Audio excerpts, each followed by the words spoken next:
Hello and welcome to a guide on wave management. In this guide I'll be going over the 3 different wave management tactics and more importantly when to use each one. But before the video begins, I just want to make a few announcements for the channel. First of all, we're going to be doing a giveaway at 100 subscribers, so subscribe if you don't want to miss out on that. I'll be giving away 2 skins or coaching. And the highest tier skin that you can get is legendary, so be sure you subscribe so you don't miss out on that.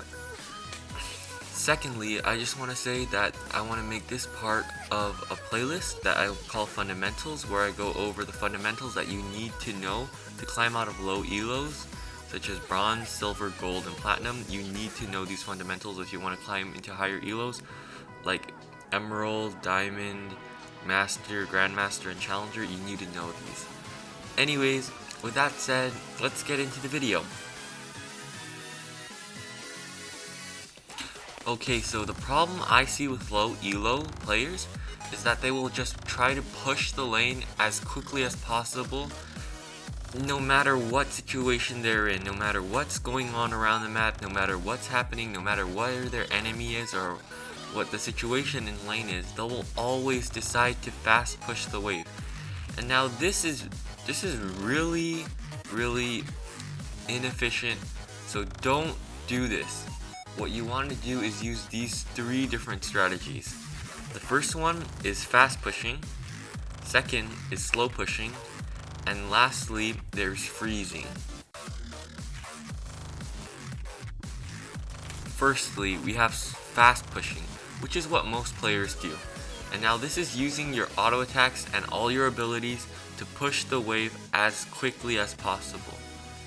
Now, this is the easiest to execute out of all 3 strategies, but the thing that you need to know is when to execute this strategy. Okay, so some of the times you want to be using fast pushing is, first, you want to recall or impact the map by roaming. So you want to fast push to keep your enemy in the lane, and while they're farming the minions, you can either recall or roam around the map. Secondly, you want to pressure your opponent and deny CS if they're a champion that can't farm under turret well. Thirdly, you can use fast pushing to set up a dive with your jungler on the enemy laner.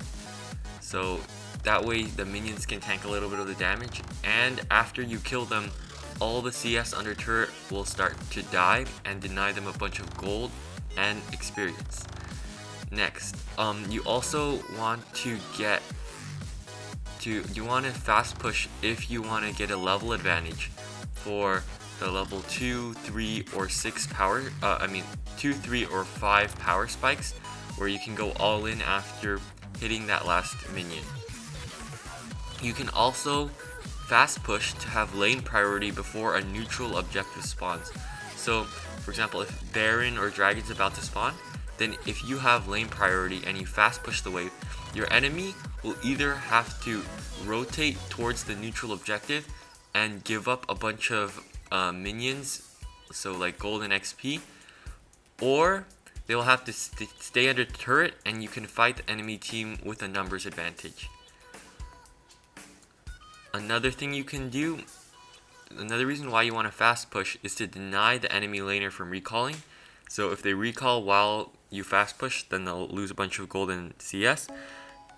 You can also fast push to counter opponent's fast push, so they can't roam. So if you just kill their wave really quickly and you both kill the wave really quickly, then neither of you guys can roam.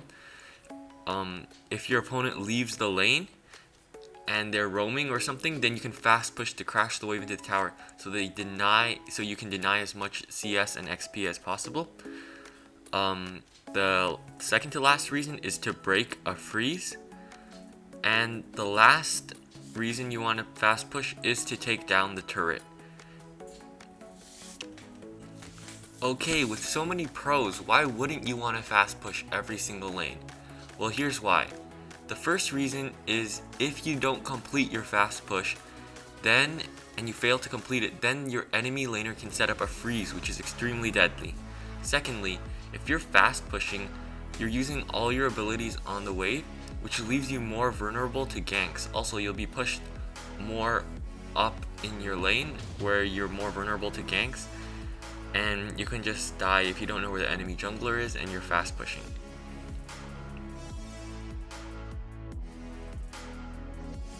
Okay, now we're going to be going to the next strategy, which is freezing. Now, freezing is a bit harder to execute than fast pushing. However, it can be really rewarding in the correct situations. And what freezing is basically having the enemy minions always be pushing towards your tower without the wave actually ever crashing.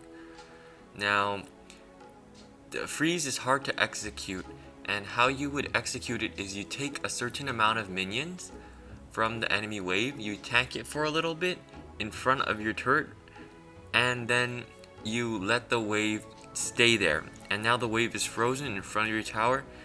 And now, why would you want to freeze?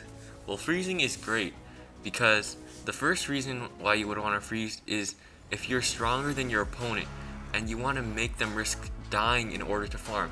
So if you have a health advantage, then you can freeze the lane. And if you're playing an assassin or a champion that can just burst down the enemy quickly, then if you're freezing the wave, then they have to stay away from it, and they can't be pushed up in the lane, and they can't get CS without risking to die. Secondly, you can also use freezes if your opponent has a no roam threat and you want to deny them from farming. Thirdly, you want to freeze if it's dangerous for you to farm, because when you freeze, you're going to be closer to your turret, so it's easier to get away. Next, you want to freeze to set up ganks. So if your jungler is pathing to your lane, then you can set up a freeze to help the enemy laner come out a little bit farther in the lane. Next, you can also freeze if you want to catch a wave for a teammate who is coming back to lane. Next, the last reason why you want to freeze is because the enemy jungler is nearby, and if they're waiting for you to overextend, then you can just freeze the lane and they can just sit there wasting their time. Also, freezing can also enable you to transition into either a slow push or a fast push. So it's really great for gaining little leads here and there. However, it's not as effective in the mid lane, but because the mid lane is shorter, so getting to safety is a bit easier. However, it's still a great strategy to have in your back pocket and still learn and use and apply in the right situations. The biggest weakness for freezing is that after you freeze, the enemy laner can just roam around the map and look for ganks in other lanes. If you see your enemy do this, then you can quickly transition to either a slow push or a fast push, whichever one you see fit. Okay, quickly before we go on, I just really want to ask you to subscribe if you enjoy my content and you want more tips and tricks like this. I really want to put out great content for you guys to be able to climb out of lower elos and be able to grind out of those lower elos and really learn the strategy and tricks that high level players use to just be able to dominate inside their games. So subscribe if you want to learn more about those kind of things, because this channel will mostly be doing guides and stuff, so it will really teach you how to improve. So if you're interested in that kind of stuff, please drop a sub. I would really appreciate it. Thank you so much. Continue watching the vid. Thanks for your support. Have you ever wondered how some players keep such high farm while still impacting the game, ganking other lanes, and having a great amount of farm, as well as being there for every team fight and gank? Well, that's probably because they're able to slow push well. While slow pushing is a little bit harder in Wild Rift, it still is pretty effective. And the pros of slow pushing is you're going to have a minion wave advantage, which makes it harder for your opponents to trade, especially in the early game where minion advantages are pretty significant. Secondly, With the pressure of a bigger wave, you can play it more aggressively and deny farm. And then when you do crash the wave into the turret, you give yourself a larger time window to either deep ward or roam and gank and impact other lanes. Also, if you can find solo kills or ganks while slow pushing, you can transition into a fast push and crash a huge wave and deny a lot of gold and experience from your enemy laner. And while it won't deny as much farm as freezing, you don't have to take any damage to slow push a wave. So those are some of the pros of slow pushing. So those were the 3 different strategies you can use to control waves. I hope that now you can start going into your games knowing these strategies and really not just mindlessly shove waves, but really think, should I be fast pushing, slow pushing, or freezing? And I hope that this will help you gain more farm while also impacting the map more and being able to just help your team out while keeping your farm up. I know this guide was a little bit basic, so if you want a more advanced wave management guide where I can go into the nitty-gritty of different wave control tricks and different rules that the waves have to tend to, then you can comment for that down below, and if enough people want it, I will put it out for you.